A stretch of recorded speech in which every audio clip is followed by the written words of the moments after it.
অঙ্ক সুইমিং করে? তুমি বাথরুমে স্নান করছো দেখি একবার, তোমার মুখটা তো দেখাই যাচ্ছে না।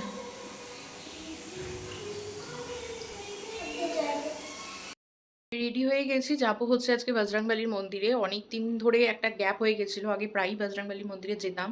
সেটা কোনো কারণবশত কোনো না কোনোভাবে মানে সেই দিনগুলো মানে গ্যাপ পড়ে যেত, কোনোভাবেই যাওয়া সম্ভব হতো না। তা আমি আদি পাপাকে আজকে বললাম যে আজকে আমি যাবোই, যা করে হোক আজকে যাবোই। তো আদি পাপা যেহেতু জিমে যায়, ও জিম থাকে এই টাইমে, তো আমি বললাম যে তুমি জিমটা সকালে করে নাও, আজকে বিকালে কিন্তু আমি যাবোই মন্দিরে। তো ও জিমটা সকালে করে এসেছে, এবার আদি ওঠার অপেক্ষা, আদি উঠলেই ওকে খাইয়ে দাইয়ে নিয়ে একদম বেরিয়ে পড়বো। কারণ অনেক দিন মনটা কীরকম জানি একটা করছে, মনে হচ্ছে যেন একটু বজরংবলীর কাছে যাই, একটুখানি বসি।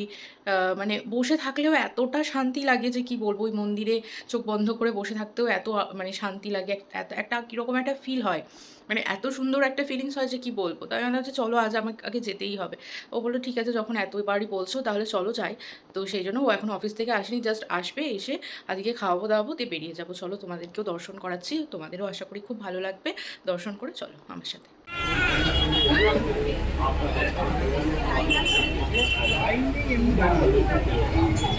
পালিত হবে সকল ভক্তবৃন্দের উপস্থিতি একান্তভাবে কামনা করি। সবারই জানাই সাধুর আমন্ত্রণ। আমাদের কটা দিল 26 ও 27 মার্চ 2026 দুদিন ব্যাপী।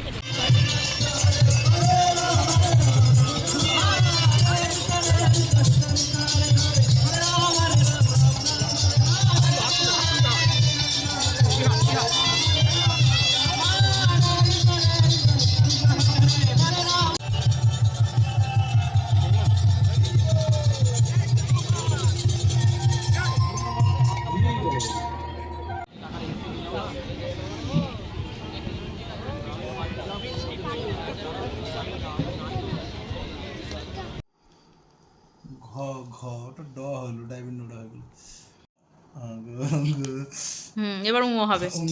হ্যাঁ, সন্ধেবেলায় ঘুরতে গেছিলো, তাই এখন 10:30টার সময়, রাত্রেবেলা এখন বই নিয়ে বসেছে, এখন পড়ছে। কারণ কালকে আবার সকালবেলা স্কুলের পর আবার আন্টি পড়াতে আসবে, হোমওয়ার্ক করার টাইম পাবে না, তাই এখন বসে পড়েছে হোমওয়ার্ক করতে ইচ্ছে পাপার কাছে।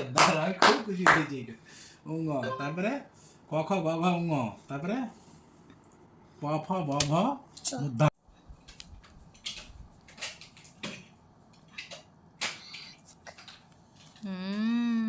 তারপরে